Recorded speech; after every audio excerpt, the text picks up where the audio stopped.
Who was the first non-Division 1A quarterback to be drafted in round 1? I got to go with my dad here. My dad is not the answer. Phil Simms. Hey, there, So screw you that technically guy. said. Okay, Phil Simms, the hell with that guy.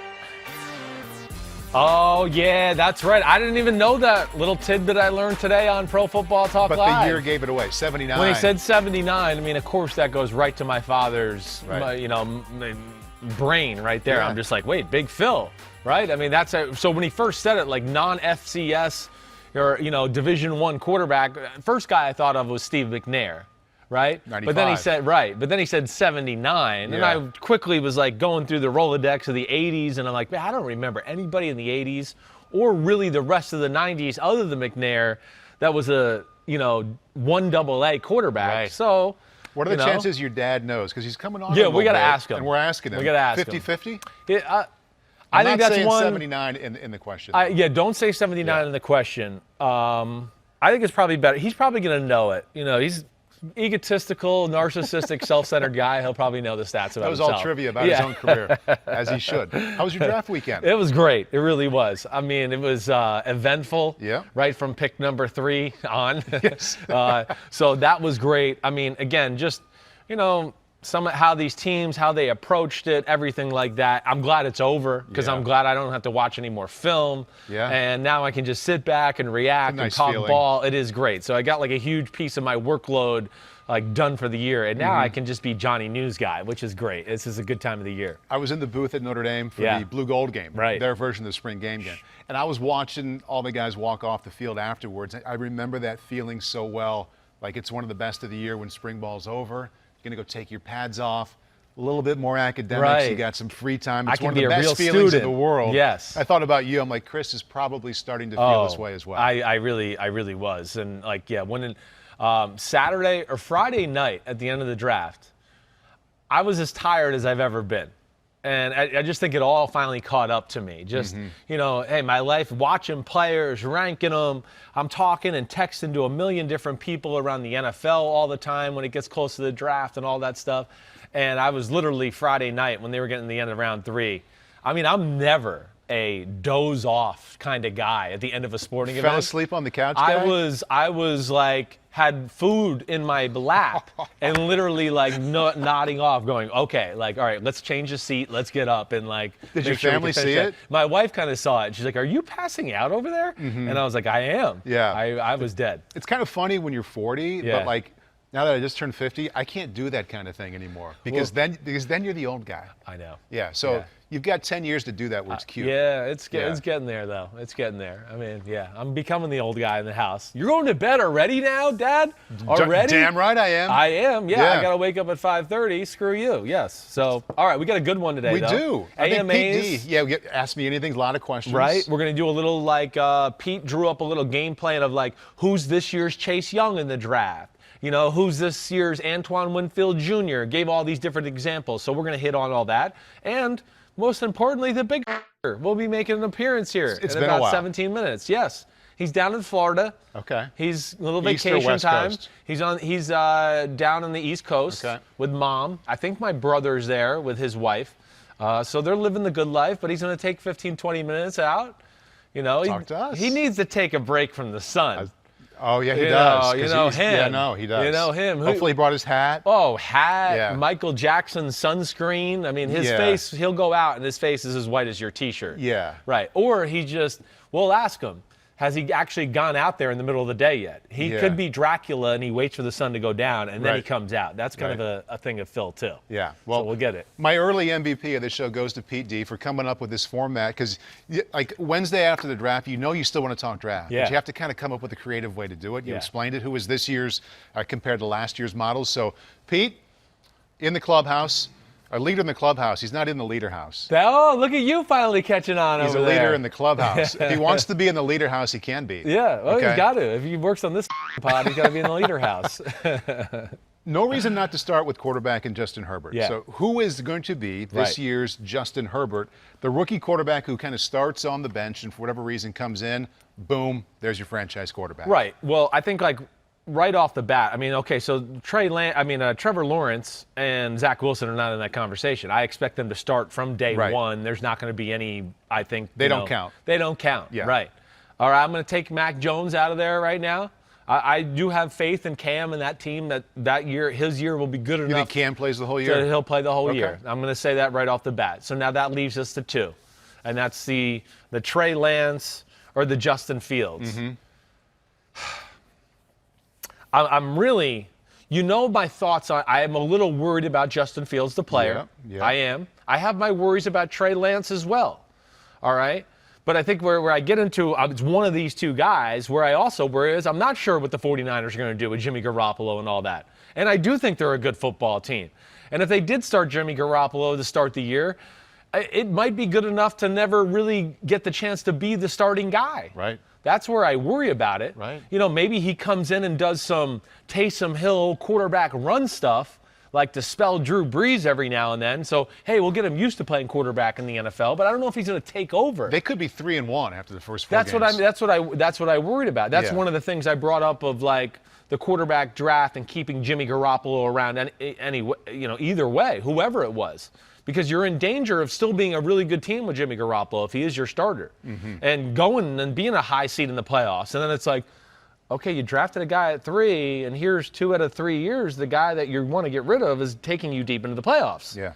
Once to the Super Bowl, so that's where it really becomes an interesting conversation. And where in Chicago, I just go, come on, it's Andy Dalton. The place is going to be going crazy for Justin Fields. Right. It's only a matter of time for sure before he gets in there. What if they're 1-2 to start the season? Then the Bears fans are going to storm Soldier Field and burn it down and be like, what the hell? It's Andy Dalton. Let's move on to phase 2 here. Yeah. So I'm going to go with Justin Fields because of those reasons. I'll give you that. Now, I'm a little worried about Fields. Anybody that knows me, I worry about the throwing aspect. But where I think it could be Justin Herbert-ish, at least from the theme, is they'll go all in on Justin Fields' run game, fake speed sweeps, read option, all that type of stuff to hopefully help him develop. And I still think that's going to be more exciting to the Bears fans than Andy Dalton. And think about the leadership of that team. How many times we've talked about Ryan Pace, GM, Matt Nagy, the head coach, being on the hot seat. If you go 7-9 with Andy Dalton, you're done. If you go 7-9 with Justin Fields in a strong December, you're likely back. You're right. Right? Like, look at the good things we've done. We got a good quarterback. Look He's at the developing. momentum He was going upwards the whole year when he got. You're right. So I have a hard time. And yes, we already know the fan base was less than thrilled with the Andy Dalton's going to be our starting quarterback, theme to begin with. So I don't know if there's a true Justin Herbert of this year's draft. But if you want me to go apples to apples scenario there, it is Trey Lance or Justin Fields. But as we sit here right now, like player for player, I would bet it's Trey Lance. But the situation scares me. Key, so I'm going to go with Justin Fields for the sake of the exercise. More apples to apples, more quarterback. Right. Who's going to be this year's Joe Burrow, the rookie QB who shines in a tough spot? I'm going to go with the guy who just took over like a Bengals-like dysfunctional franchise, and I'm going to go with Zach Wilson. I am. I mean, listen, I know Trevor Lawrence. I thought you were going to say Trevor Lawrence. Yep, I know, and I think he will shine too. I do. It's not about that. I guess what I'm looking more as like nobody ever expects a Jets rookie quarterback to succeed. Right. Just like we don't really ever expect the Bengals to have a quarterback to succeed. We're always kind of just like, all right, when's the floor going to fall out, and when is shit going to go bad, right? And I still think there's people who question Zach Wilson and, the Jets always mess everything up, and are they doing the right stuff here, and is he big enough, and all those type of things. So I'm going to go with Zach Wilson to be that guy because it's more of a, can this guy get this organization out of this funk and give us some positive vibes? That's how I look at Joe Burrow. Right, that's what Joe Burrow did. He changed our overall thought of the Bengals. It's true. And that's where I think Zach will. There's no thought about Jacksonville. We know there's still a young franchise that's, been finding their way here and there, and that's why I just go with Zach Wilson there. Not an indictment on Trevor Lawrence. He's going to be balling out. All right, I'm buying it. 3 running back questions coming up right now. Let's start with who is this year's Jonathan Taylor going to be? And that's a rookie running back who starts the season kind of backfield by committee but ends it as the man. I'm going to go with, all right, I mean, I know I'm copping out here a little bit. All right, I'm copping out. I'm going to give Good 2. setup, good setup. I know, I'm copping out. But again, I'm talking this out as we go. It's both North Carolina running backs. Like Javonte Williams, right, gets picked by the Denver Broncos, who make a trade up. They got Royce Freeman. They got Melvin Gordon. You know, they're going to make it a committee thing at first. But they traded assets up in the second round to get this guy. Right. And as long as he doesn't fumble or really, like, shit the bed, I would think eventually he's going to become the guy there. And you can see Melvin Gordon missing time with a pulled hammer. Something just like something. that, right. Fumbling issue, There which you has go. been a thing there. So that's why I say him, that offensive line. I think they want this type of running back, a guy who's going to come downhill and take on hits and be physical between the tackles. But, of course, Michael Carter with the Jets is another one that I'd throw out there. You know, they got Tevin Coleman. I'm missing somebody else off the top of my brain on their roster right now, and Michael Carter, and I'll come up with that in a second here. But the thing with Michael P. Ryan, exactly right. Thank you. That's why Pete gets paid the big bucks. Like, I could see them rotating all three of those at first, but it's only a matter of time before Michael Carter establishes himself as the Devontae Freeman or the Raheem Mostert of the Shanahan scheme, I think, to where they go, hey, these guys are good and all that, but this guy is awesome. Let's get him out there and let him be the main guy. I'm going to take Javonte Williams as the main guy, but I think both make sense. Last year, one running back in the first round, Clyde Edwards-Helaire to the Chiefs. So who's going to be that guy this year? And the explanation is a heralded rookie running back who underwhelms. I know. Tougher call, I know. And to me, Yeah, go ahead. If you're going heralded, there are only two heralded running backs. It's two first-rounders. So it's whether you think it's Najee Harris with the Steelers I know. or Travis Etienne with the Jags. I'm going Najee Harris. I Yeah. mean, I've had my questions about him. Anybody that's been listening to me, I mean, not that I don't think he can be a good player, but I don't know if he's going to live up to the 24th pick of the draft rating right away. You know, that's where I do question it. I know he can catch the ball out of the backfield and do all those things. He's got sweet feet. But as I mentioned before, I know he's such a big guy. He doesn't necessarily dominate the run game with power. And he's not exactly, like we've talked about at the time, the most explosive running back in football either. So that's the one I guess I'd go with more than any, because I do expect big things from Travis Etienne. By the way, kind of zooming out and looking at the running backs as a whole, 2 went in the first round. Yeah. Only 4 in the first 3 rounds. 16 of the 20 picked rounds 4 or after. So you look at round 1 and say, hey, a couple went. Maybe they value them. But 80% of the guys who heard their name called, it was middle to late rounds. Yeah. I mean, the ones you saw drafted round 4 and earlier were the guys. Yeah. And they were clearly a gap. There were only 4. And I think it's the right 4. That's the one thing I'll sit here and tell you for sure. You know, there was no questions about their physical ability. I don't think there was anything off the field that they had to worry about. The only one I'll say that I think was maybe a little bit, and I think he went later in round 4 too, was the Ramondre Stevenson, the Patriots. To the Pats, yeah. He'd be the one guy I'd look at to go, watch out for him. He could have something said. He reminded me of LeGarrette Blount. That's who I remind. So that made sense when they picked him. I went, well, yeah. Shocker, they picked him. All right, final running back question here, Chris. Little honor to James Robinson, undrafted rookie running back. Yeah. Made a big impact last year out of Illinois State. Went over 1,000 yards first season in the NFL. So who is going to be this year's James Robinson? You're going to have to dig deep here. Undrafted running back. Yep. Who has an impact? Well, this is one where I don't have to dig too deep because I had a top 5 running back who didn't get drafted, and that's Javion Hawkins, who, Oh, yeah, the Louisville guy. right, who Yeah. I have found out had, some off-the-field problems and issues there.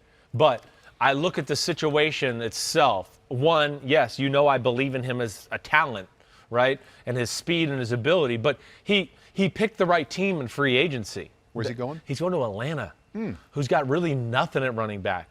We're talking about Mike Davis, Quadri Olison from Pittsburgh a few years ago when we were doing Notre Dame games, right? Right. I mean, it's not there's not a guy there. You're right. And then you're in an offense that, wait, they like to run the ball. Arthur Smith just came from Tennessee and all of that, to where I think he found a spot there to where, he didn't get drafted. I'm sure he's pissed and disappointed about that, but he's put himself in a position to be that undrafted, like, who the is this guy? Good Kicking situation. ass. Exactly right. Yeah. Right. Let's transition to wide receiver. Who's going to be this year's Justin Jefferson, rookie wideout who has the best season of all of them? Yeah.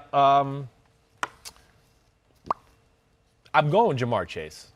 I am. I had Jamar or Devontae written down. I mean, they're such studs. You got to take into a lot of factors here. Yes. Like Devontae, as awesome as I think he is, I mean, yeah, Jalen Hurts at quarterback, that passing offense, I need to see more.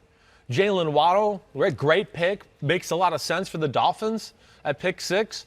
But I just would like to see a little bit more of Tua in that offense first before I say that's going to be the guy that takes over. Jamar Chase to me is, first off, just the most physically gifted, and they showed last year that they're willing to throw the ball as much as they got to throw the ball. Plus, he's going with a quarterback that he's got a special connection with. And, hey, they took him at pick 5. And they got 2 big receivers that kind of play out the outside. I just think Chase is going to be a focal point on the inside a lot. Just get him the ball, let him run after the catch. Of course, he can play outside because he's so strong and fast. But, yeah, I mean, I know it's the obvious answer.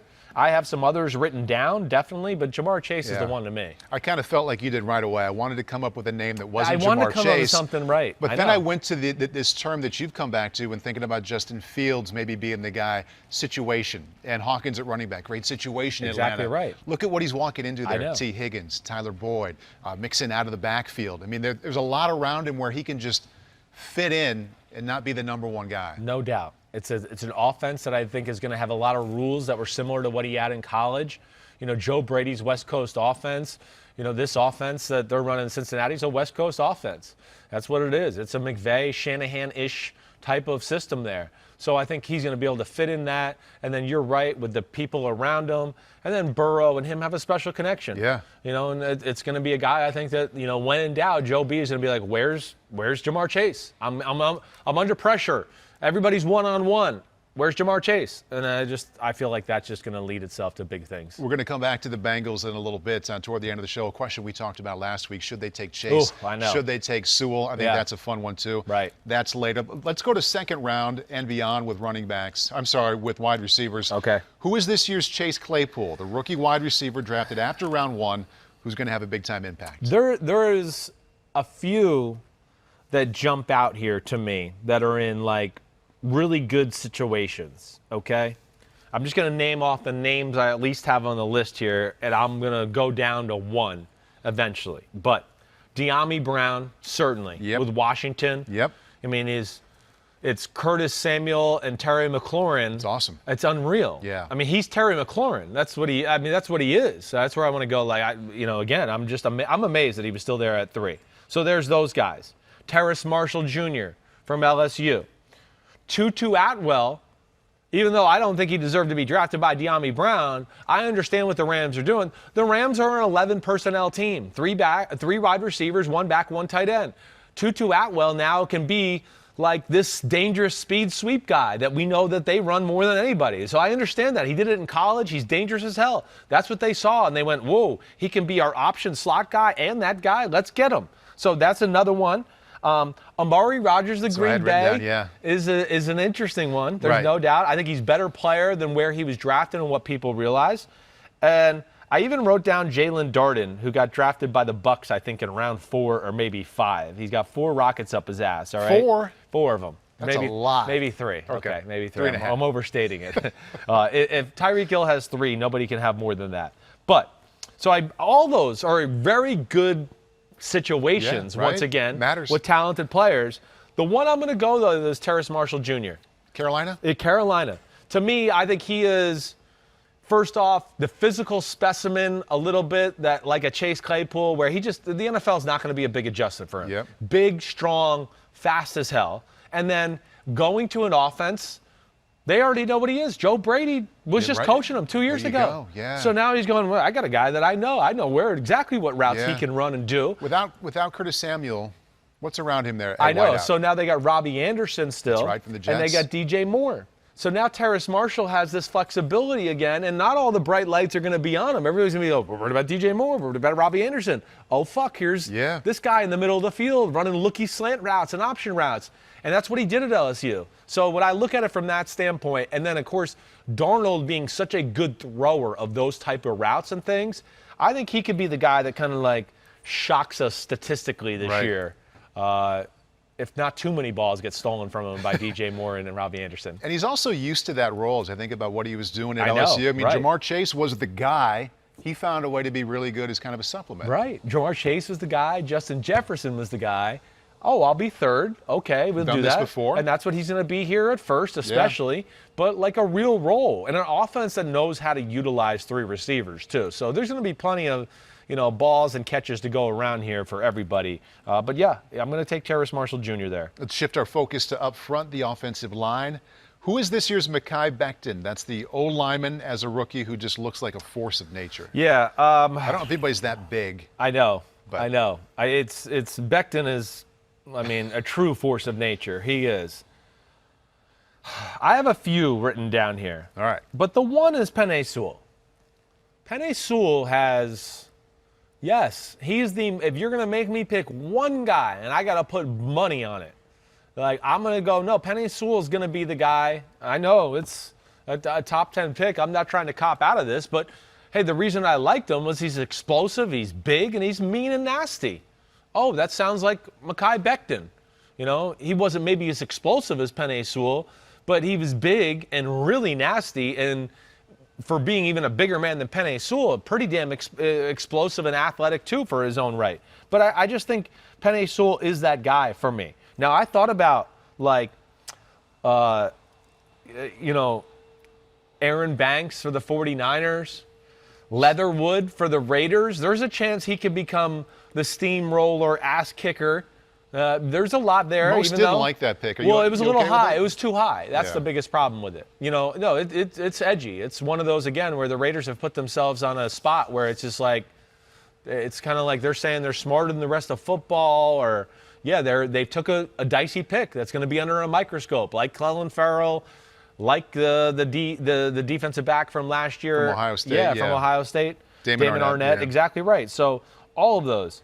But I got to go with Penei Sewell here. I did think of Jackson Carman, even with the Cincinnati Bengals. I did. Round 2. Yeah, because he's a physical freak, and he could be that type of guy. But Penei Sewell's too much fits the mold here.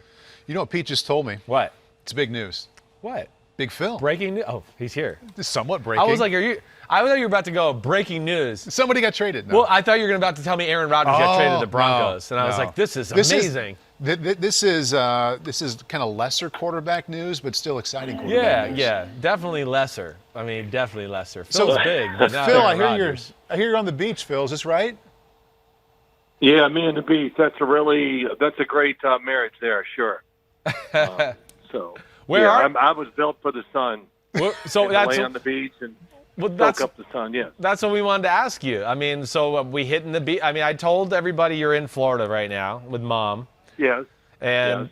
have we been making it out to the beach during the middle of the day, or are we doing Dracula, wait till the sun goes down type stuff?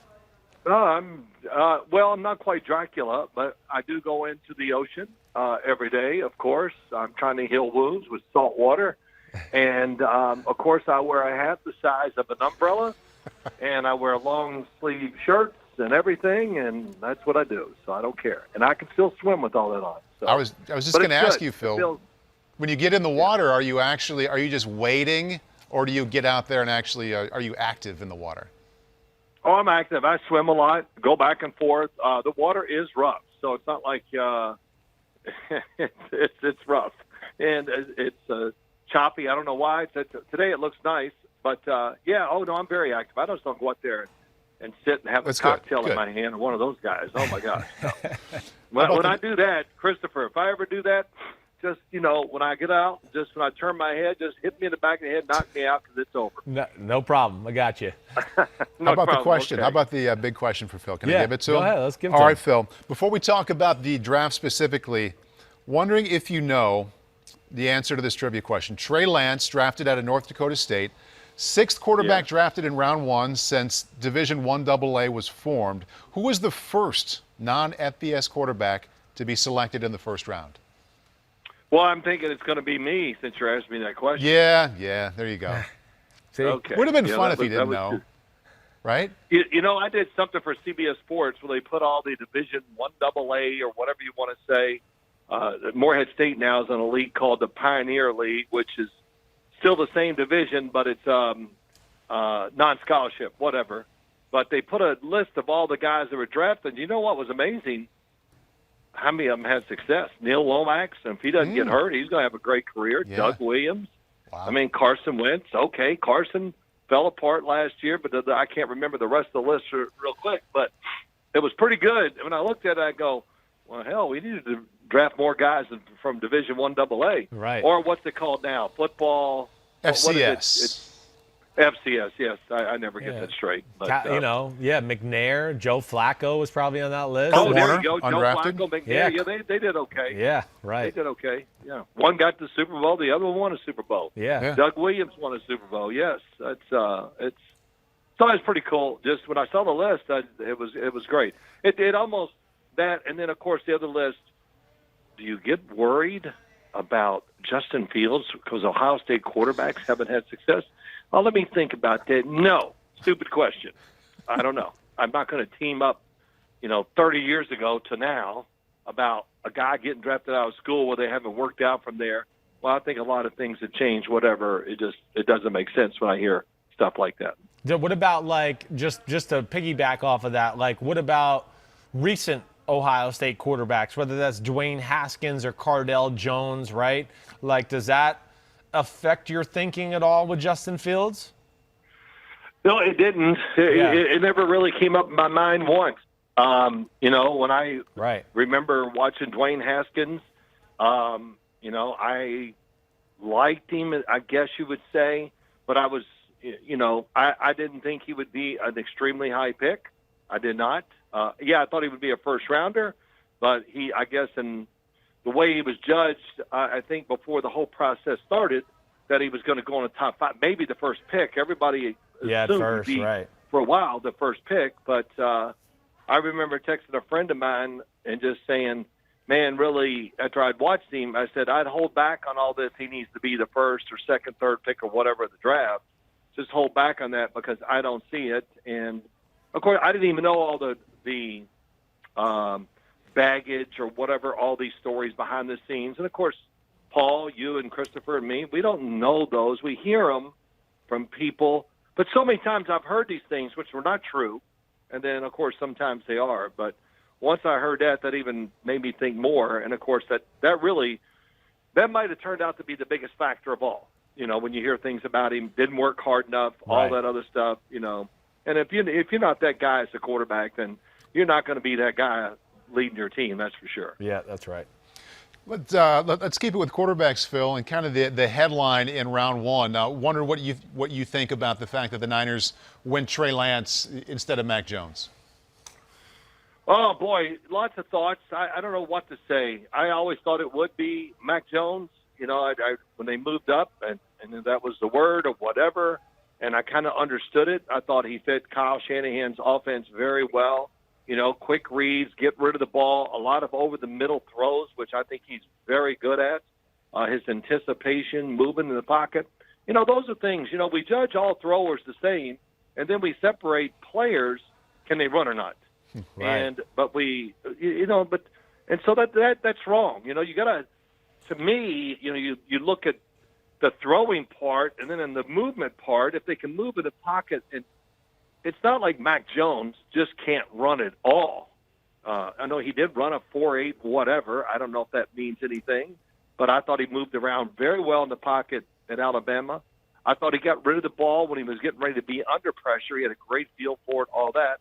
So I guess to say, I was surprised, but as the more and more it went on, and, of course, getting the second workout with Trey Lance, I did like Trey Lance.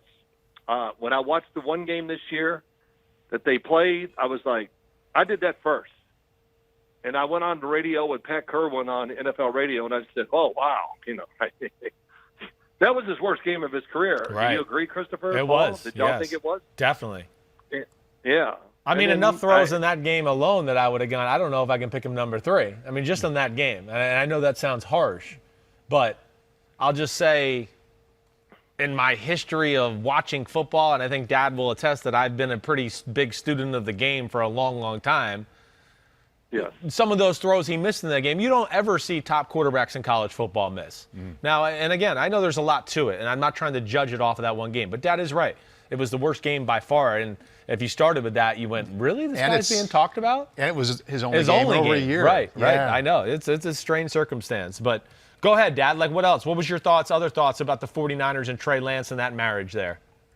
Well, listen, I think, a lot of things he can fit into their offense. Forget the running. It's yes, of course they're going to run Trey Lance. I love that. But they act like it's just going to be this, hey, scrambling will probably be one of the best things he'll do because that's when you can get good runs or whatever. But every team that plays him, already they were going to do this to begin with. When he does start, when his time does come, of course, they're going to be ready for all the option reads and runs and all those things. He is tough. He is a good athlete. He's big and strong, all those things. So he's going to be part of that. There's no doubt.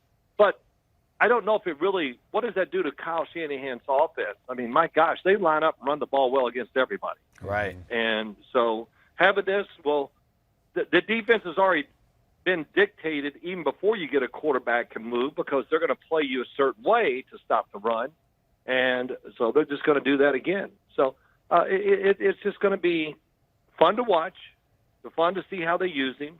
And if he's not the day one starter, which I don't think he probably would be, but he'll be in there playing somewhere. He'll get that series and like Taysom Hill is what I've been saying. I just hand said it off or do whatever, get an easy throw. But I think if he's not the starter, he will get in action the first game and every game. Okay, yeah, I'm glad you brought that up because I had just said to Paul, like I could see them having a little Taysom Hill, Drew Brees type of thing, a little where. No question. So you see that too? Absolutely. Oh yes. Hey, third pick of the draft. You move up. You gave up all those things and everything. Yes, you're not going to sit him and groom him for a year or all those things. He's going to be part of the action right away. You take advantage of nothing else but the perception. Oh, he's in. Everybody really be alert for, the plays that he's going to run, which is whatever, the zone read, a running play for him, or we're going to fake it and throw it quick, that kind of stuff. But, yeah, I definitely see him having a role in every single game and a couple series at minimum where he'll come in and get his share of plays and start grooming him to be get a little more experience. So one day, whatever that chance comes and they think it's right, they'll move him in to be the starter. You think there's any possibility? I mean, my thing with Lance is I'm so scared of him not playing again another year. That's one of the, so I guess I don't know. I guess it's a stupid question. I was going to say, if he doesn't, let's say for lack of a better way to say it, shit the bed, right? During training camp and preseason football and all that stuff and does some positive things, I just wonder if Shanahan throws him out there and makes him the starter and goes. I think I'd be surprised at that. Yeah. But listen, when they go to training camp, OTAs and all that, he's going to get more than his share of reps. Yeah. He won't be treated as the backup quarterback. He'll get more than the backup quarterback usually gets. Right. Because they know that. Yeah. And now, listen, is that a pressure on Jimmy Garoppolo? Sure it is. He knows is the fans are going to be calling for him really no matter how well you do. Yeah. If they go 4-0 and the Jimmy G is not lighting it up, well, Jesus, down the line, we better get this fixed, all that. You know how it's the media, the fans, they do that. And the lack of his playing, that's a concern.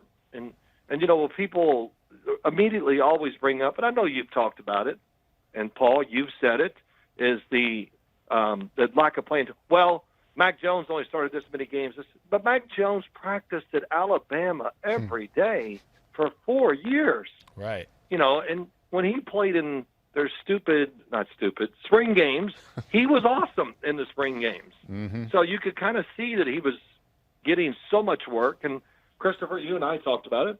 Throwing against number one drafted DBs, throwing, of course, the number one drafted wide receivers and all that we know. Yes, they had a very good offensive line, but he really accentuated that with getting rid of the football quick. Yes, he did. Making quick decisions, all those things.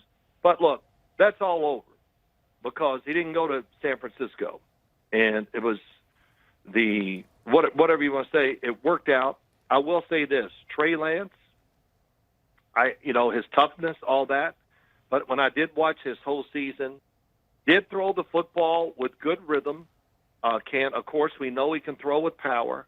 And I thought probably the thing that surprised me most when I watched him is that just the fact that I know North Dakota State. I remember watching Carson Wentz up there, but how he just really went and found the next receiver pretty quick. I thought he could throw under pressure, didn't panic in the pocket, and he could be taking a big hit with a free blitzer coming up the middle.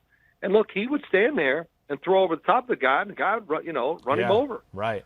So those were really good positives I think I saw from him when I studied him. Yeah, no doubt about it. There's definitely some positives there, and obviously Shanahan saw that too. All right, go to Mac Jones in New England. I mean, we all know it's the perfect fit. It was the quickest pick of the first round. Bill took 30 seconds to decide on that one. But just like what your original thoughts or something maybe that you don't think's being said out there in the media between that marriage there, like what jumped out to you? Oh, what jumped out? Well, listen, once he was not drafted by San Francisco, Mac Jones, I really thought that he would fall to New England. And then I just wondered, well, will New England take him? Right. And Paul, and we've been in these conversations, I know you have with Christopher, we thought, well, will New England look for the quarterback that's just a younger Cam Newton and kind of continue to do what they're doing or whatever? Well, they answered that question. Yeah. And no, they weren't looking for that guy. Maybe they were, and they just weren't willing to trade up for anybody. Mac Jones is going to fit it well. Just all the things we just talked about. He's, been taught extremely well at Alabama. They run a tremendous system, and everything we talked about will fit right into New England's plans. And, of course, they run the ball, good offensive line, quick decision maker. The only thing I worry about him a little bit, and these are my two things. Yes, do I wish he was just a hair more athletic? Yes. But he is good in the pocket, and I hate to say that, but he's a little bit like Tom Brady, does have good feet there. And I wish he had a little more arm strength. Right. So that was always my concern. And it bugged me in his pro days that there you are, and I don't know, you're throwing off balance a little and, being soft. Hey, man, I just want to see you drop back and let me just see you power the ball, like for real. Give it all to me.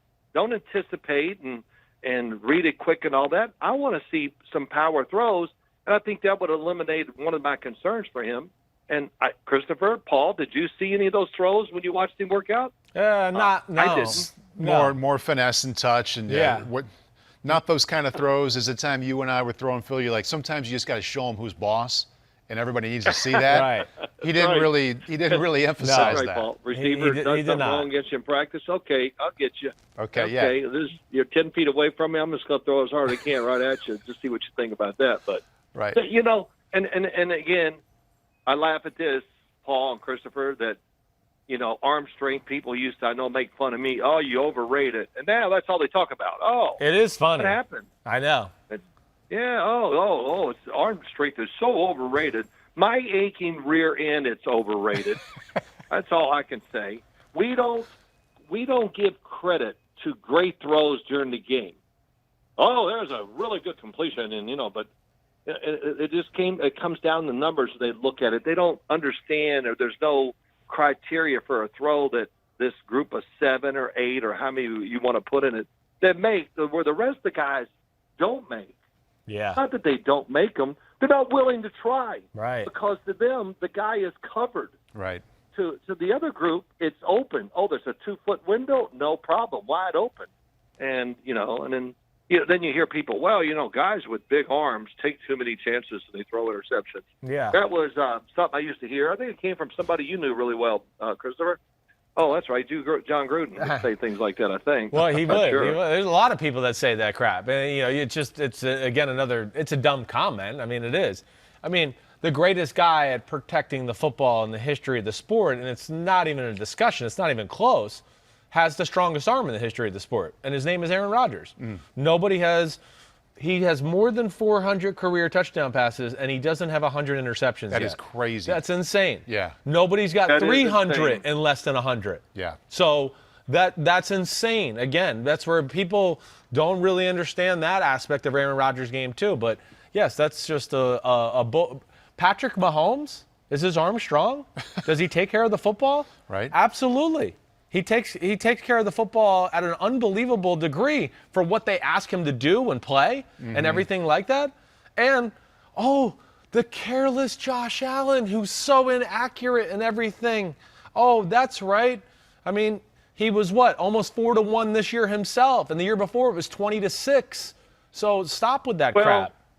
Yeah, no, it's all true. And of course, I heard somebody on the radio one night going, "Well, that was an outlier by Josh Allen. He'll fall back to earth this year. That was just an outlier because he is inaccurate or whatever." And I just go, "Oh my God, please! People can't give up narratives that they have. True. You know, admit you're wrong. Hey, look, admit you're wrong. I thought Kyle Trask was a day 3 drafted quarterback. That was what I saw in my eyes. Well, and you know, we talk about this all the time, Paul, Christopher, and I do. You know, I'm mad, and I didn't think he'd go in the second, the last pick of the second. So it's not that I was that far off of saying third day, fourth round. But Bruce Arians, you got to remember how people look at it. Bruce Arians likes big quarterbacks that stay in the pocket.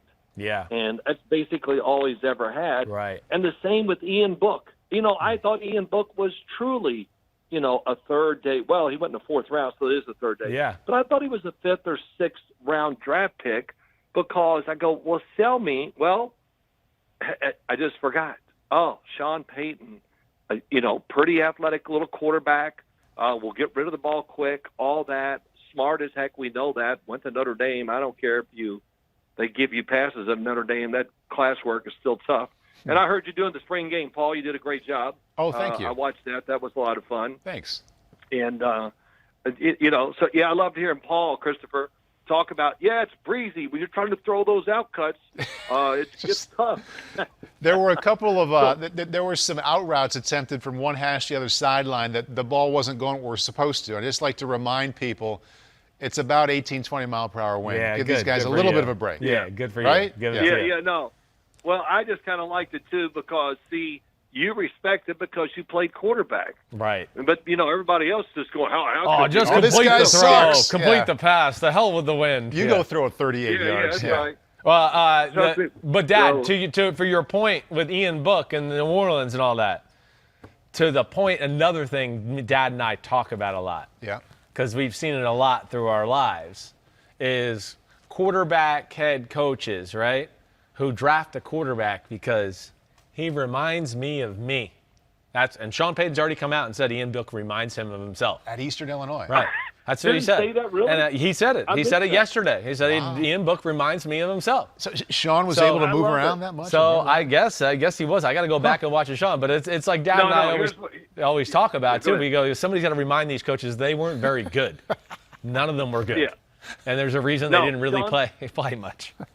Yeah, no, I'm sorry to keep interrupting. You're right. Sean Payton designs an offense for his ability that he would run if he was in the league. And that's quick decisions, do this, do that, help them out, whatever, get rid of the ball. It's not about really being athletic. It's about just being able to process, get rid of the football, and be accurate, Right. which, you know, all those things. And it's so just like John Gruden has done the same. Yes. You know that. He designed his offense for himself. Yes. Yeah. He hated that he had me that could throw 20-yard out cuts and stuff. He was like, what the f***? I don't like these plays. I mean, how dare you? Well, you know, it is true. He's thinking, man, if I was in the NFL, if I could design the offense for myself, by God, I could do it because it's just about thinking. It has nothing to do with this and whatever.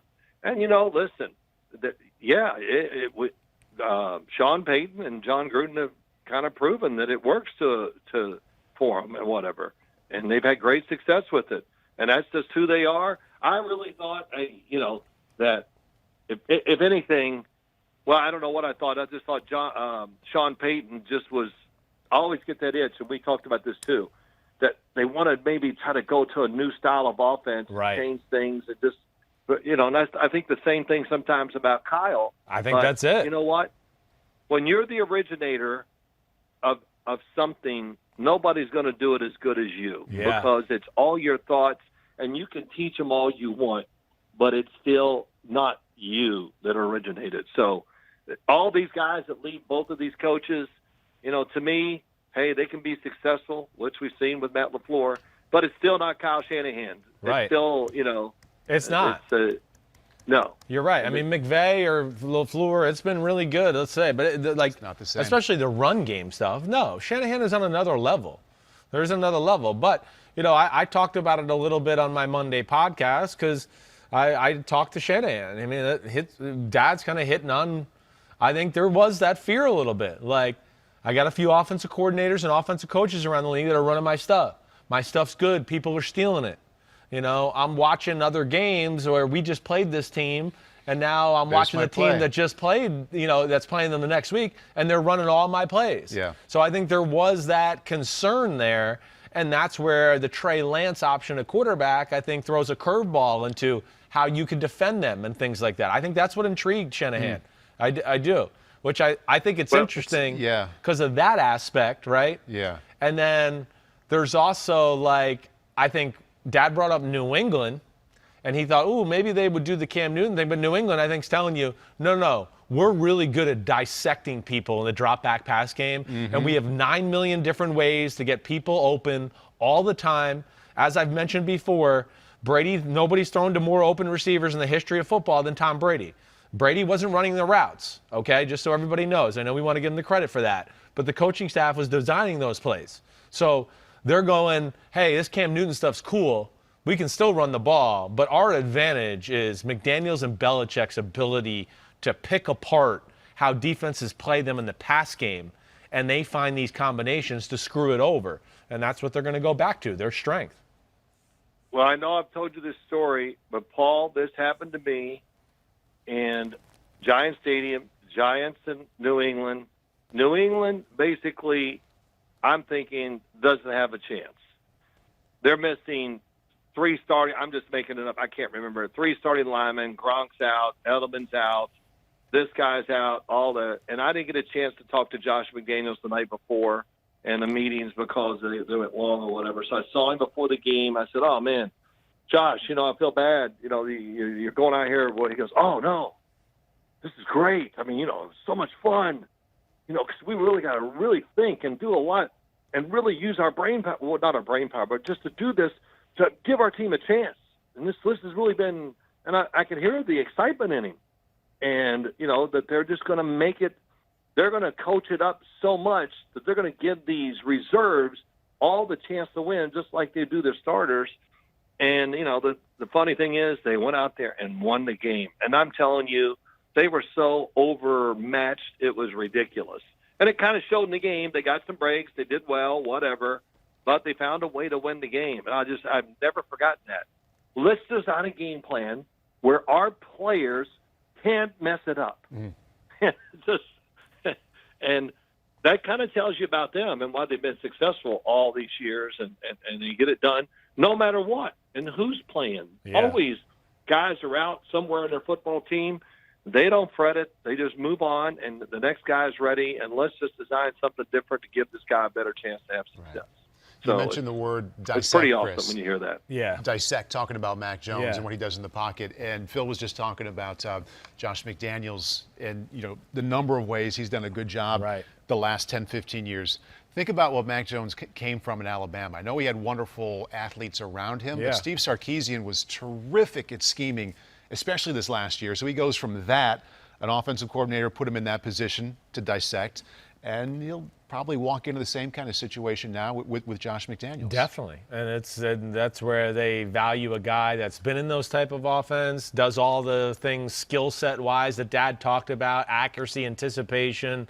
It's all the processing of the information. The first thing I think that jumped out to Dad and I when we evaluated Mac Jones, Dad was over my house for dinner, and we kind of were talking, and I went, I've never seen anybody read and react and diagnose defenses other than Joe Burrow as quick as Mac Jones.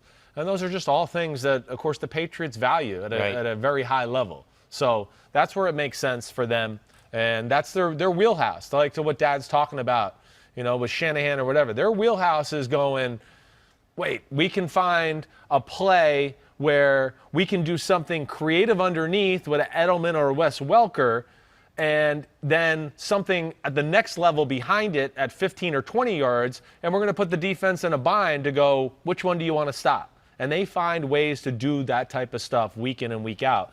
That's why they're machines. Dad, like last one. Yeah, let me say Go this ahead, to you say real something. quick. Go ahead, yeah. The other thing about Mac Jones that you do, New England sometimes is not the friendliest. It hasn't been. It's amazing how they've been so fortunate over the years and everything. You know, they'll have a storm on Saturday. Sunday's nice, but weather.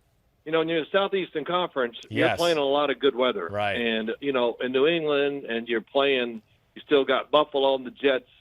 So you got there's 10 games a year where, hey, who knows? It could rain, it could snow, it could be windy, all those things. So now Mac Jones got to deal with more elements than he did down in the Southeastern Conference. Yeah, no doubt about it. He's right. And well, that's one of the things, again, if you want to talk about Brady where he's underrated, it's stuff like that where I go, just weather never mattered for 19 years in New England. It never affected any game plan. Snowstorm, blizzard, monsoon, Brady's throwing strikes because Brady's got a great arm. That's where he doesn't get enough credit, where I want to go, why doesn't anybody talk about that aspect of him more? Well, Dad. We talk about it all the time. I know, we do. I know. But you'd be shocked at how the reactions I get on social media from people when I say Brady's arm is very strong. People are like, they have it like they think he's some rhythm anticipation thrower. And I want to be like, no, Brady throws lasers. Right. He's a rip. Hey, listen, this past year, there were many times I thought he threw the ball way too hard. Right. And I'm just like, God almighty. Are you worried that people, I'm thinking, is that age thing in your head? Like you got to throw it harder because people, but no, I thought he threw the ball. Honestly, I mean this too. I thought he threw it with as much power this past year as he ever has in his career. Consistently, it came out. Man, come on. That throw in the Super Bowl to Gronk in the back of the end zone, come on. He must have thrown that and went, oh, my God, that was pure. Right. I mean, come on. He pured it, went the sideline, and even Bruce Arians is going, because, I got to see the mic'd up stuff at Showtime. And Bruce Arians I could just see it in Bruce.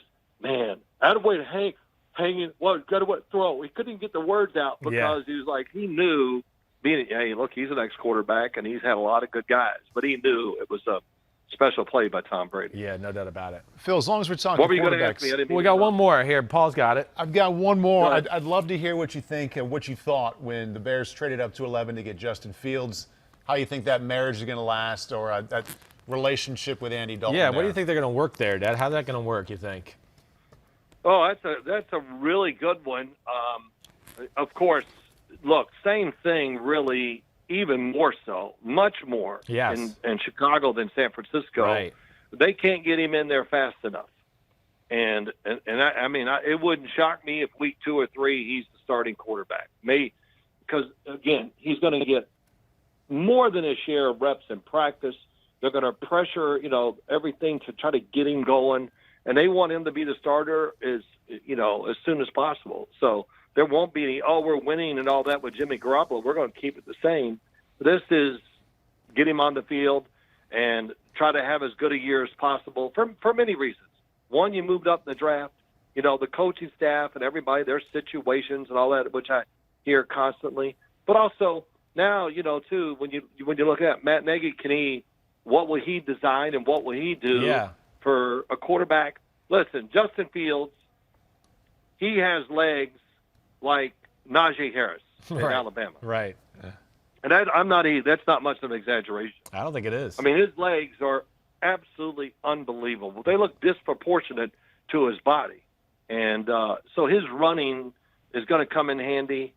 Hey, too, he played in Columbus. Not the greatest of weather most of the time, but Chicago's, I think, a whole other thing, too. Right. Wind, all that. And it'll just be interesting to the offense they designed for him, what they do, but it will be all about him. And Andy Dalton, look, you're getting paid well, and I think he understands the situation, and I don't think there's much that he can do to keep himself in the lineup too long. No. I think they'll make the move as soon as they can, and that'll be early. Yeah, I agreed. I think the public pressure, I think, will be, like you're saying, Dad, greater in Chicago because it is Fields, Ohio State, everything like that, Andy Dalton, all of it. I don't know. And my hearts of hearts with the Bears in that offense. I mean, I don't think we're going to see Fields trying to run like Mahomes Nagy type of stuff like in Kansas City. I would think they try to build off of what they did last year a little bit. Let's run the ball. Let's, bootlegs, some quarterback design runs behind that, and almost their own version of NFC North Lamar Jackson, Baltimore Ravens type football. I think that's more. You think that's right? I mean, that's at least what I would think. I mean, they didn't make this move to run the same kind of offense where they had Mitch Trubisky 17,000 ways to complete a pass for 3 yards. Yeah, right. I mean, they're going to do something differently than what we've seen. I would hope so. I would think so. Well, yes, of course, and you're right. They did figure it out late in the year. They had a nice run at the end, and they took advantage. Trubisky, I think, did play well watching it. I know he made some unbelievable throws against the Minnesota Vikings. I remember that. Just he made great throws down to whatever to win. But you're right. It always looked. But Paul, when I would watch it, and I just go, Trubisky really wouldn't make many bad reads in a game. There's just nobody open down the field or no design to get them open. Right. And that's why you saw so many short passes. But running the football, settling it down, now you got a quarterback who can run, helps out even more. You'll get some easy, all that. And then, you lead yourself into just making the team, blend with each other, have the offense blend into the defense and just make the defense a little better too. So that'll be interesting to see. But, man, it's amazing. I'm watching TV Monday, even Sunday, and no matter what the quarterback was. Well, when do you think he'll take over? And, the fourth-round quarterback, when do you think he'll start? I think they drafted their quarterback of the future. He's going to start. I know. Maybe this. I mean, oh my God, it's unbelievable. I mean, it really is. They're already trying to bench Kirk Cousins up there for Kellen Mond. Right? I mean, it's just like, you're right. It is everybody. And I want to just be like, no one. If you're not a first-round quarterback, then you're not going to get benched if you're the starter. Right. I mean, everybody else has got some time before they got to worry about a third or fourth-round quarterback taking their job. I've been out of it just a little because I honestly, when the draft was over, I was like, oh, my God, I'm not listening to football here. I got to get away from this for a few days or whatever. But so I did not read the article. So Kirk Cousins, they're already hearing it up there, huh? Of course. Yes. Oh, and there's a guy I work with, and Mike Florio, who, as soon as they picked him, was like, the Kirk Cousins era is coming to an end. Jeez. So that's Florio. Yeah. It was a day where he loves him not. All right, Dad, done asking you about quarterback questions, all right? And I know you got to go and enjoy your life a little. One question from @JakeGP. Love the pod. Question for the big effer. In a guest appearance on How I Met Your Mother, Jim Nantz says you should never open an email from Phil Simms in front of your kids. He wants to know, is there a backstory to that? No, I think that was just the line they gave him. Okay, good. Well, first off, I send about as many emails out as that's true. My 5-year-old grandson. Yeah. No email. I've never received one from Dad. I might read them, but I'll text them back or whatever. Right. I'm just not to sit there and type and do emails. And, oh, my gosh, come on, emails. So it's about 99% of mine are from my wife shopping and, hey, we've got a new sales on, this, whatever. So, yeah, there's no backstory to that. Okay. So, yeah, I forgot that line was in there. Yeah. All right, I just wanted to make sure. I mean, I knew you weren't one to, doing anything, cool or edgy on email. That's for sure. I thought maybe, maybe you could have some 4-letter words in your emails. That would maybe a thing. I have never texted anybody a dirty word. Now I'll probably eat this email or whatever. I might put the first letter sometimes in a curse word, but that'll be it. I think that kind of thing. Right. But yeah, I don't know why I've never done that right from the start. So all right, and I've continued the trend. Of course, son. You know that. I'll probably text you a few things. They're like, "Hey, Christopher, you." ... Yes, that's what you do. You do. Okay. Yeah. Okay. Yes. So there you go. Yeah. All right. Well, good talking to you guys. Good to talk to you, Phil. Say Enjoy hi the to Mom. beach. Talk to you. Hey, where were you on, Paul? I texted you. I said, "Oh my God, you were clean, man. You had an outfit on." I was going to take a picture of it because I was going to try to steal it. Thank you, Phil. The look. Thank you. What was that when I texted you? Let's see. What was I doing then? I don't remember. It was something that You were required doing a coat and something. tie. Yeah. Well, yeah, you had a coat and tie on. Were you? I don't remember what where was I it? was. You were on NBC Sports. I forgot what you were doing. I was doing the updates. I was doing the updates one weekend. Yeah. Is that what it was? That was it. That was it. And yeah. I always send Phil a note when I like his jacket and Yeah. tie. So Okay, he reciprocates. All we got right, this little thing back and forth. That's so really thank cute. you. That's really Is it cute of cute? you Wait, guys. wait. Really good. Yeah. Hold it, Christopher. He sent me one note. Let's don't get these note things. One, he said, hey, I think like it's your outfit. multiple. The rest of the time, I think we might be up in 2 or 3. Yeah, could be. I owe you All another right, one. All right, you guys God. have a great day. All right, All right, see you, Phil. man. See ya. All right. And he does have the giant hats that he wears out to the beach. I mean, No doubt. Like, where do All you get him summer that long, big? he'll Yeah, have no. him because you've seen him when he goes out and throws footballs with kids and yeah. does all that. He'll have it on, Yeah. no doubt. He is so worried about a text with a bad word on it I or didn't a know he picture. was- We sent pictures to Florio for his 55th birthday a few years ago. Yeah. And I was like, come on, it was my dad and my brother. I was like, let's send a picture to Florio and give him the middle finger. Yeah, why and not? like be like, F you, like Yeah. eat this, Florio, happy Yeah. birthday. And Dad wouldn't do it. Dad just put up his fist and never put the finger up. He kept doing it because he was like afraid that it was going to become viral or something. So Yeah. that's how he's very cautious of that stuff. He's got the same mentality as my wife, my attorney wife, who you got to be worried about everything. Right. Like, don't do that. Right. Don't do that. I'm like, that's no fun.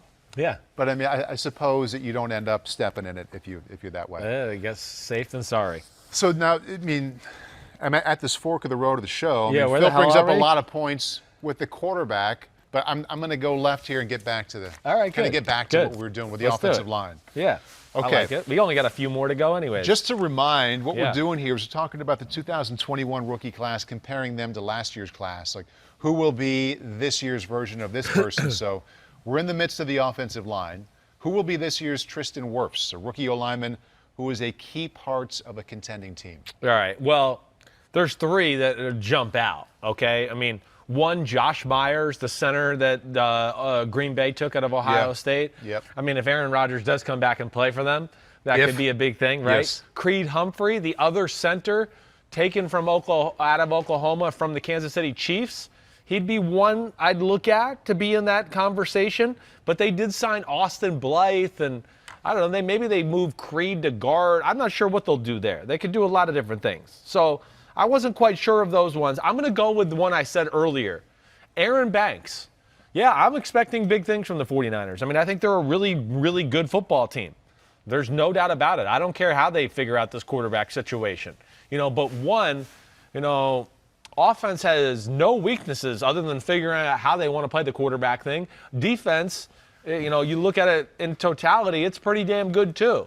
So then I go, wait, all right, Aaron Banks added to an offensive line with Trent Williams, McGlinchey, Laken Tomlinson, and whoever starts at center. I think did Richburg retire officially? Either way, they got Alex Mack.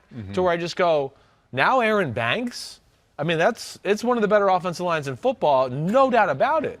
And I think they are going to be a team that's going to be a legit NFC playoff contender here, no matter who the quarterback is. A second-round pick out of Notre Dame.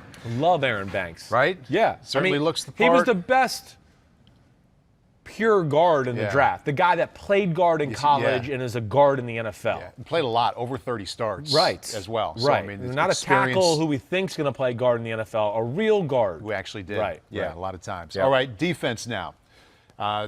Let's go with the PointsBet graphic here. The Player of the Year odds to be Defensive Rookie of the Year. Yeah. And what do we have here? We have Micah Parsons, linebacker, Dallas. That'd be most that- likely, easily yeah. the most likely according to this. I mean, easily. That's probably a little too easy for my likings. I would say those are the 2 guys that I look at, though, to be, in the leader house for sure. There's no doubt. They're special. I mean, if you're looking to make some real big money and you got some extra chum change to throw around, Caleb Farley at plus 1,800.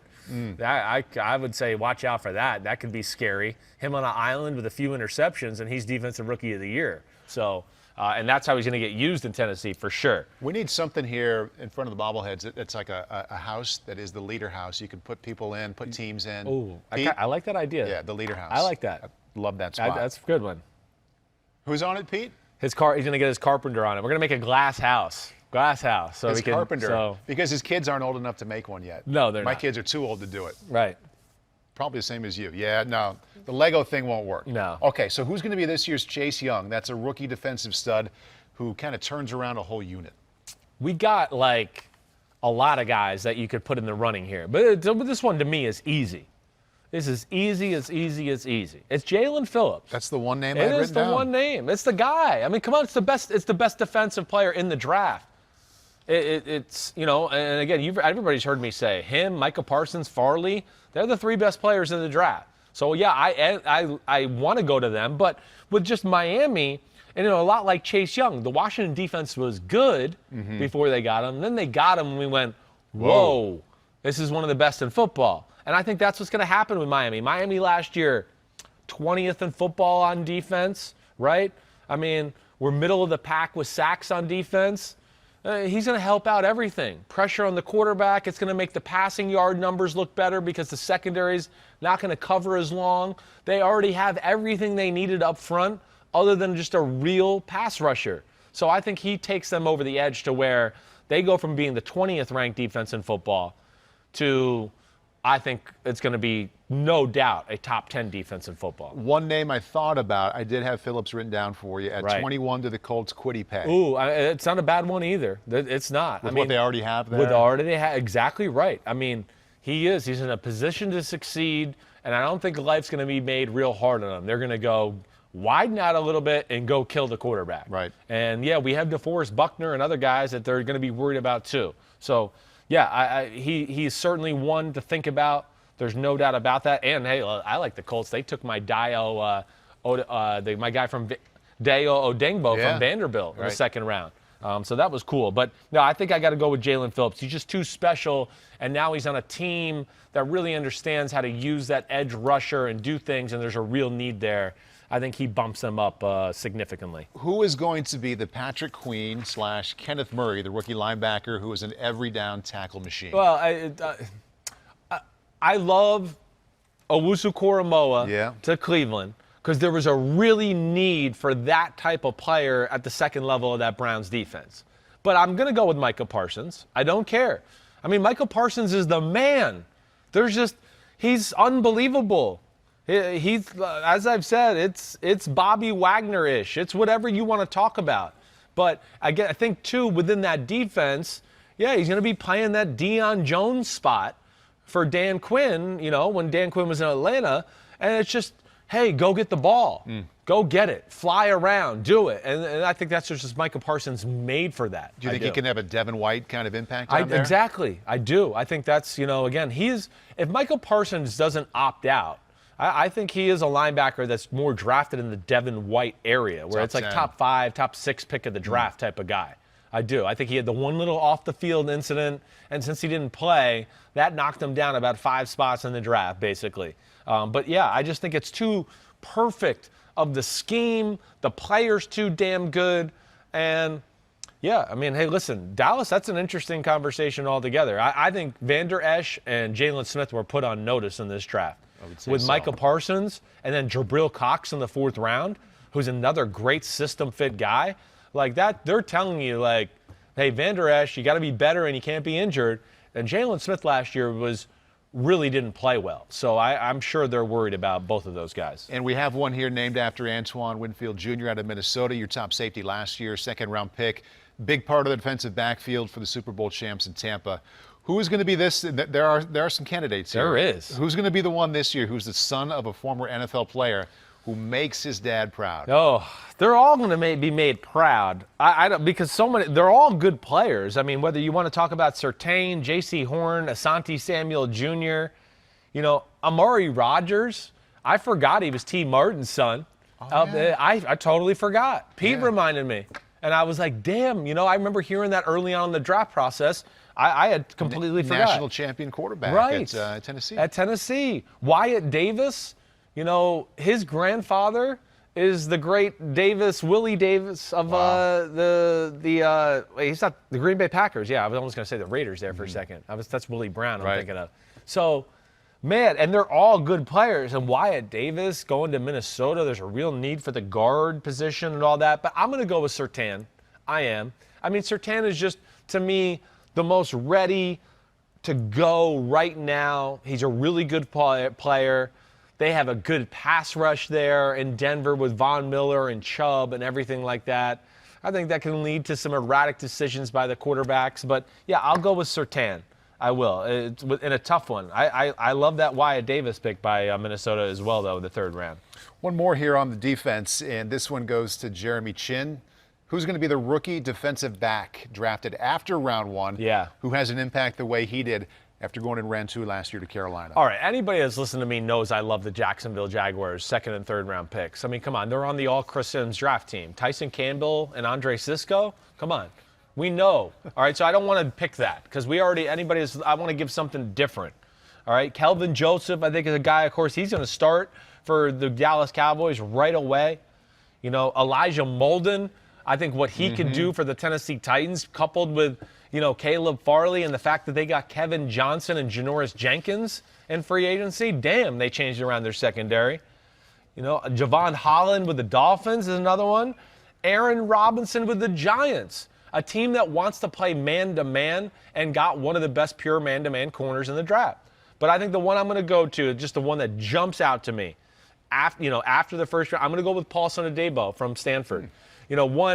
I think there's a real need at the position for the New Orleans Saints. They've lost some corners here this year in free agency and everything else. So, and they're another team that, like we were just talking about with the Giants, where I go, no, they want to play man.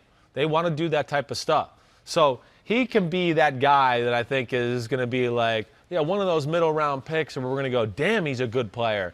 Damn, they got a steal in the third round with Paulson Adebo. Right. He opted out last year. He's aggressive. He's got an unbelievable burst or acceleration factor to close on the ball or receivers and everything like that. So I think he's a really good player. Plus, it's a style of play that I think fits him, and that's where he'll kick some butt. How about the TCU kid to the Raiders round 2? I know. Yeah. I always get his name wrong. Trevor Moehrig.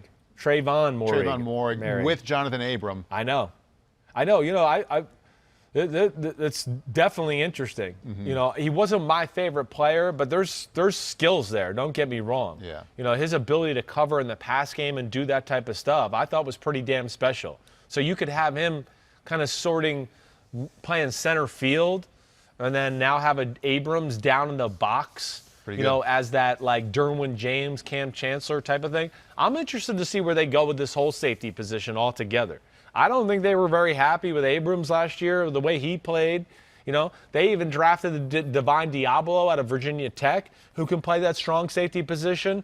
I just wonder if, has he got the red carpet to start this year, or are they going to kind of make him earn the spot? The way I look at it right now, I feel like they might not just be saying, you're definitely the starter. There's going to be some competition this year. With the way that defense played last year, I think they're probably everybody who started last year probably all on notice quite a bit. The young secondary guys, Mayock has made many comments about how they got to be better and things like that. So I think there's going to be real competition there at some of those spots. All right, Pete Z, nice job with the idea. With the 21 rookie class predictions.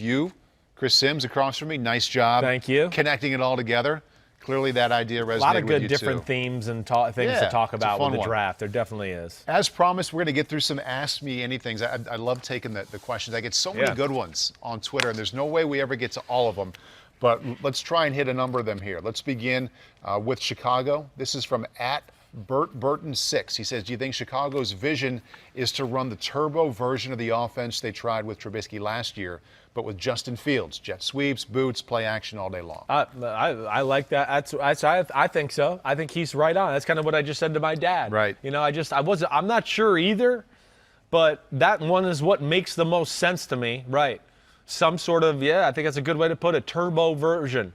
Yeah, this is Mitchell Trubisky on steroids as far as his ability to run and be explosive as a runner and do those type of things. So, I think that's what we're going to see eventually there in Chicago, especially when he gets on the field here in year one. For the Falcons, thinking about the wide receivers and tight ends now in that inside that building. This is from @DJL Curley. Do you think the three-headed monster in Atlanta, Julio Jones, Calvin Ridley, and now Kyle Pitts, is the best top three in the league? Ooh, man, that's a good one. It really is strong. Hold on here. These are ones where there's a lot. I mean, as far as you take two receivers and a tight end combination, you just take those, like, not three receivers, right? Just three of anything. It is definitely up there. I'm just, again, let me just quickly. Cowboys, definitely with their three receivers, are going to be in the mix of that conversation. The 49ers with Kittle, Deebo Samuel, and Ayuk is a pretty special combo. When Gronk was healthy and what they're doing in Tampa Bay, you've got the Gronk, that's another one Godwin, too. Mike Evans. Right, it's another one Just too. kind of running through all of them in my head. I know, I'm trying to run through them in my head too. I mean, of course, I love the Carolina three they got right now. With the Terrace Marshall Jr. being that third that we just talked about. But no, I'm not. He might be onto something here as I just kind of quickly go through this.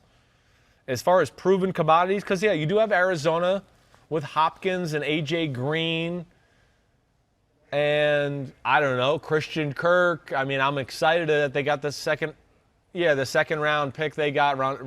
Moore, from Purdue, Rondell Moore. Like that pick too. Yeah. Broncos, of course, have a really good three, but okay. I think he's right. Worth considering at the very least. I think it is. Yeah. I think it might be. I think it might be the team you'd look at. If you took any three, it's a pretty damn special three right there. Good question, DJL. Let's kind of keep with that theme there to the Ravens at Ravens NFL 2. How can the additions of Rashad Bateman, Tylan Wallace, and Sammy Watkins change the Ravens offense? Yeah. I like this one because it comes up a lot during the season when the Ravens passing offense hits a skid. Is it Lamar? Is he not throwing outside the numbers? Or his pass catcher's not good enough? Right. So I think it has a lot of relevance to the season. It definitely does. They need that element. We know that. I mean, it's what we're all going to be evaluating. Wallace, I like what he can do after the catch. That's where, he can be special that way. He's not necessarily like a one-on-one matchup nightmare or anything like that, but when you have a game or a way you play football where it's a lot of like, hey, play action, or you got to worry about the quarterback run and stuff all those things too, you don't always have to worry about getting open one-on-one. But I think like between him, Sammy Watkins, Devin Duvernay, they've given themselves some different styles as a receiver to play different ways. And then you add a Rashad Bateman, who, hey, was a tough eval for me, as I've stated many times. 2 years, it was like impressive. Last year, it was not impressive. And there's a lot of different factors depending on who you talk to there. But I think the thing with Bateman that he'll bring, at least that I really like, is more of a route runner, okay, has a little size to work the middle of the field, did a lot of that, and has a size aspect and a length and like catching radius aspect that I guess I like about him that maybe some of the other guys on the offense don't have. Sammy is all about health. So I like, in theory, what they've done here. They've given themselves some different options. But, yeah, it's just like we got to see it I got to see a few of these guys out in the field first. A lot of questions, a lot of thoughts about Zach Wilson. No surprise going second to the Jets. Let's go with one here from @DietDonut, which is interesting two words to put together. Yes, diet and donut don't go together. No, they don't. Do you see the Jets allowing Wilson to be as much of a risk taker with throwing the ball into tight spots as he was in college? Or do you expect them to almost baby him in his rookie year, schematically speaking? I hope they baby him. I hope he babies himself and doesn't do that. Eventually that time's going to come. Just like Dad was just talking about with quarterbacks with strong arms. Again, yeah, he threw the ball into a lot of tight spaces last year and made a lot of throws in college football, to my dad's point, where other quarterbacks should go, wait, that's not open, or I don't feel comfortable throwing that.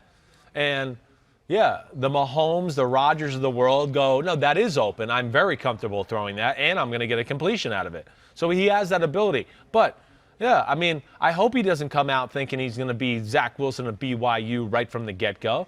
Play it conservatively. And, yes, they should have training wheels on him early. Basics. Make the game simple for him. Use the run game, the play action, all of those type of things. Mm-hmm. So, yeah, he has all the ability to be that Rodgers, Mahomes, gunslinger, and make any throw you want, But yes, this first year and just having success is the most important thing. You know the biggest difference in those guys you mentioned, though? Yeah. Mahomes, Rodgers, they sat their rookie year. Yeah, I know. And he's he's all not going signs to point sit. to him. Yeah, he's going to play. He's definitely not. Now, they were weird circumstances. Yes. They will. It's not that they couldn't play. Right. You're right. But there's no doubt. You're right. It's an interesting little tidbit there with those two. Go ahead and dial up the Steelers draft. Okay. Okay. We already talked about Najee Harris a little bit. Yeah. One more Steelers question. Okay. At the Nick Report, huge fan of the pod, which of the Steelers picks do you like the most? Oh, okay. I mean, Buddy Johnson, middle linebacker, solid player. I think the ones that jump out to me, I think the ones I'd look at more than anything, the tight end, Freiermuth, is like ready, day one, can start for your football team, and pretty good run blocker and going to be a real threat in the pass game. So I probably like the Kendrick Green one the best.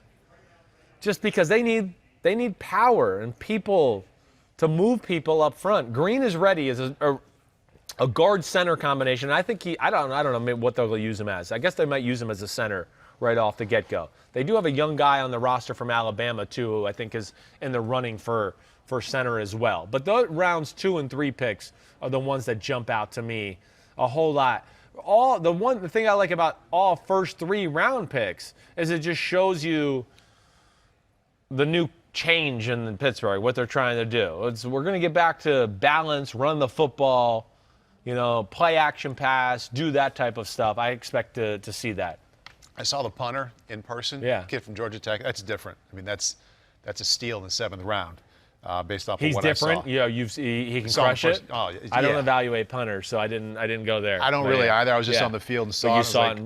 Okay. Right. It was one of those where you went, wow, that sounds different than the other guy playing the ball. All these guys who punt the hell out of the ball. Right. There's one that just looks a little bit different, and he was that guy. Yeah. I want to get to this Bengals question. There we go. From Jason Poitras.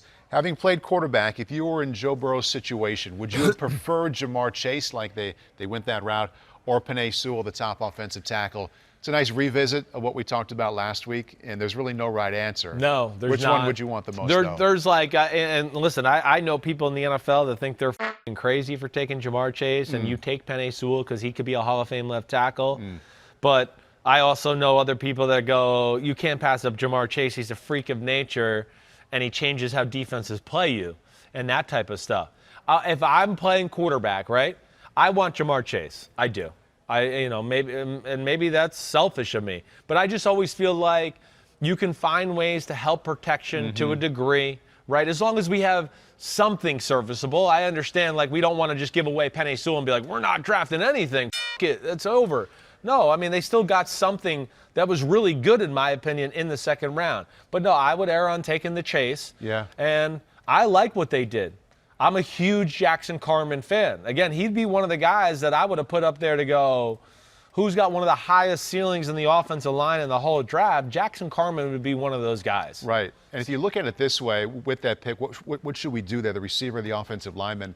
You could probably get an offensive lineman who can play pretty well in round 2. Like, hopefully they did in Carman. Right. You can't get a receiver that makes your playmakers look like that in round 2. It's rare. It's rare, right. I don't, listen, I would say, like, hey, I love De'Ami Brown, right? Like, but yes, I think that Chase is a different level of a specimen of a football player. And you said it best, it changes what a defense or how they have to play you. It does. It's going to make teams think about what coverages, what do we want to do? Do we really want to match up man-to-man? Do we really want to blitz and leave some of our guys in these vulnerable positions, everything like that? So, yeah, I think as a quarterback myself, hey, I know I want to be protected. But if you're asking me which one I'd rather have a little bit better at, I'd rather have the weapons and then, take a little less pass protection rather than a little less weapons and a little more pass protection. I'd rather have that. Pete, we got time for one more? Yeah, we got to. Let's do it. All right, at Redbrood. I know your dad talked about Ian Book. We kind of opened that one a little bit, but this just says, talk to me about Ian Book. #whodat. Yeah, it's a great fit for him. It really is, because he is extremely smart, quick release, kind of a twitchy athlete that we've seen all the time. You know, so he's going to understand and really be able to digest everything that Sean Payton asks him to do. He's a really good intermediate short ball thrower. We've seen that. I mean, really the negative on Ian Book is just you wish he would throw the ball down the field more and be more aggressive and do those type of things. But I think just from a systematic fit and for a player, it does. It makes sense. He's a poor man's version of a Drew Brees. It's that similar type of guy. Yeah. Again, I don't know if I ever envision Ian Book being a starting quarterback, but I could see him being there as like a backup quarterback for Sean Payton for a long, long time. He's kind of somewhere between Jameis Winston, the way he plays, and Taysom Hill, because he's not strictly a pocket guy. He's not going to get out and run over linebackers. No, but he can get out of the pocket. He was running, on average, double-digit times a game, running for first downs. Right. And he could do this thing where he just kind of slides sideways and throws it or backwards and throws it. So he was really comfortable not only running, but just kind of throwing from awkward moving positions around the pocket. Backpedal, throw to the tight end 5 yards over the middle, completion. Kind of at his best when he was doing that. Agreed. He is. He's a wheeler and a dealer that way. He doesn't lose control of the football very often. He really doesn't. That's his strength. And yeah, I think they got just the right guy for their football team. Yeah. He's good insurance to have for a long, long time and has all the pedigree and going to do all the stuff off the field that you like from a top-notch backup quarterback. All-time winningest quarterback at Notre Dame. That's crazy. Not a bad title to bring into the league. Woo, baby. I think that's it. You think that's it? I think that's a show. Good. Yeah? Good. There's no more Pete says yes. Nothing else? Good. All right. That's it. That's it for Chris Simms Unbuttoned. Paulie, way to go. Good to see you, man. Way to drive the ship as always. Thanks to Big Phil for coming on, talking some ball. We'll be back on Monday. I don't know what we're going to talk about yet. We're going to have to figure that out. How long has it been since you said that? I mean, it's been a while. It's been a while. So we'll get to that. Again, continue to send the AMAs. We might have to start ranking teams that are off seasons, things like that, putting it all together. Free agency, draft. What teams did the best when you add both together this offseason, all that type of stuff. There's plenty of things we can still figure out here. So everybody be good. Be safe out there. Peace out. Paulie, you the man. See you soon. Peace. See ya. And we need to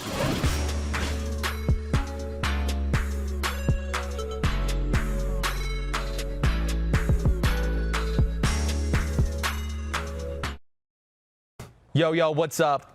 Come on, man. Subscribe on YouTube to Chris Simms Unbuttoned Podcast. I need you. Please hit the subscribe button, please. Hi, I'm Mike Tirico, and thanks for watching. Make sure to hit subscribe for the latest news and highlights from NBC Sports.